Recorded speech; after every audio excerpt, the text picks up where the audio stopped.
बंधुगण नमस्कार। पाखापाखि 20 वर्ष हो गला ओल्ड पेंशन स्कीम देश चली जाइए। 20 वर्ष करिचे कोन एथि मात्र 5टी राज्य रे ओल्ड पेंशन लागू होइछि, यथा राजस्थान, पंजाब, छत्तीसगढ़, झारखंड, हिमाचल प्रदेश। किंतु ए 5टी राज्य रे ओल्ड पेंशन लागू हुआ पई सेमाने करिसेंती बहुत परिश्रम। जे आपण देखिबे राजस्थान में महासमावेश, झारखंड रे महासमावेश, हिमाचल प्रदेश में महासमावेश, पंजाब रे मध्ये 2023 मसिया रे होइतरा महासमावेश। मोटामोटी कहिबे गले ओल्ड पेंशन सेही राज्य को आसुचंती जेउंटी चांका एम्प्लॉय माने महासमावेश सरकार को चेतावनी देउछन हमको ओल्ड पेंशन ही आवश्यकता। आसंतु देखिनबा ई 5 राज्य रे होइतिबा महासमावेश तापर होइतिबा ओल्ड पेंशन के चित्र।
एही 5टी राज्यर एम्प्लॉय माने खाली महासमावेश रे कौन से पड़िया स्ट्राइक करनांती, रास्ता घाट रे स्ट्राइक करछंती, कैंडल मार्च करछंती।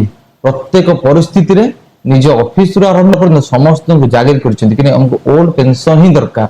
और तापर सरकार लागू करछंती ओल्ड पेंशन। ओडिसा रे मध्ये ओल्ड पेंशन स्कीम पूर्व सरकार रे किछि बाट आगे जाइथिला, किंतु एबे नुवा परिस्थिति या पे नुवा रणनीति ओल्ड पेंशन पई एनएमएस ओडिसा पूरा सजाग अछि। आसंतु शामिल होबा ओडिसा रे ओल्ड पेंशन लागू करिबा। धन्यवाद।